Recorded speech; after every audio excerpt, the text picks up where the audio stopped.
nesse momento que tu tá entusiasmado, tu visita um criador, ou tu vê as imagens, tu vê as fotos, tu vê que tem uma abelhinha mais linda que a outra. E se tu vê elas de perto, tu vai ver que cada uma tem um cheiro mais maravilhoso que a outra, tem um mel diferente uma da outra, né?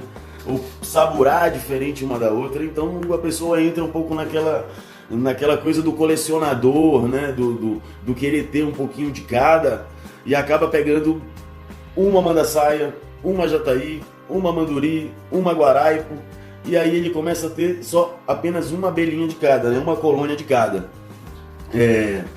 Isso traz várias reflexões pra gente, né? A gente fala do ponto de vista genético, por exemplo, né? Para quem quer dividir, quer multiplicar, quer expandir aquele único indivíduo, né? Então tu aumenta, se tu não tiver principalmente criando abelha numa área que tem outras colônias ao teu redor, né? Em volta do teu jardim, do teu meliponário, do teu sítio, isso pode ser um problema, né? De gerar consanguinidade, né? E aí tem uma série de problemas que acarretam a partir disso. Mas o que eu mais vejo, assim, como criador, como um apaixonado por abelha, e alguém que lida muito, né? E às vezes sim, né? A gente acaba chegando nas nossas mãos uma espécie que a gente só consegue um exemplar, né? Com muita dificuldade, e precisa multiplicar a partir daí, e aí é o que a gente chama de morto-vivo, né? Que nas abelhas a gente sempre brinca de que quem tem um não tem nenhum, né? Porque você não consegue dividir. Às vezes aquela abelha sofre uma intempérie, sofre um ataque de formiga, sofre um ataque de forídeo, de predador. Tu não tem às vezes como ajudar aquela colônia mais fraca com uma outra colônia mais forte, né? Você não consegue doar um favinho. Ah, perdeu a rainha. Aí tu vai lá, pega um favinho da outra, se for uma melípona no caso, né? Ou um favo com uma realeira das trigoniformes, coloca lá para salvar ela. Então tem toda essa questão de poder ter uma ajuda. E as abelhas sem ferrão, né? Melípona principalmente, mas de modo geral, quase todas essas que a gente cria de forma doméstica, por assim dizer, né? Elas têm um senso de comunidade. É um negócio maluco, muito interessante.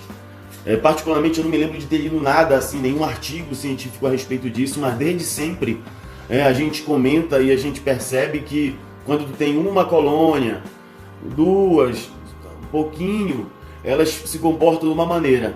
E quando tu tem uma comunidade, né, quando tu tem a partir de 5, 6, 7 colônias de uma mesma espécie ali, elas começam a ter uma certa ajuda mútua, né? É como se elas mapeassem de uma forma mais ampla, né, o pasto meliponícola. É como se acontece uma coisa muito comum quando se cria, principalmente em prateleira, que é a deriva, e aí elas têm um senso de comunidade muito mais forte, né? E consequentemente, com mais material biológico, né, mais abelha, você tem como salvar mais as colônias que porventura possam ter intempérie. Mas assim, estão começando, não quero ter muito, é só um hobby, é só um negocinho no meu jardim. 3 de cada espécie. Eu acho assim um número super viável para quem está começando. Ah, eu quero ter mandaçaia. 3 mandaçaias, tu tens um número seguro para manter a tua criação, para deixar para os netos, né? Sim, 3 de cada é bem legal, sabe?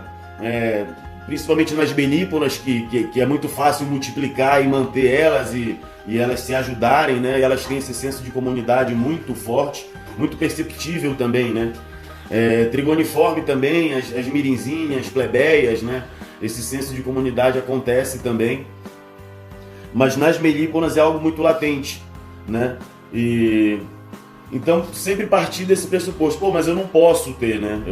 Agora eu só consigo ter uma. Ok. De preferência, dá preferência para uma espécie, uma abelha que ocorre com abundância na tua região, né?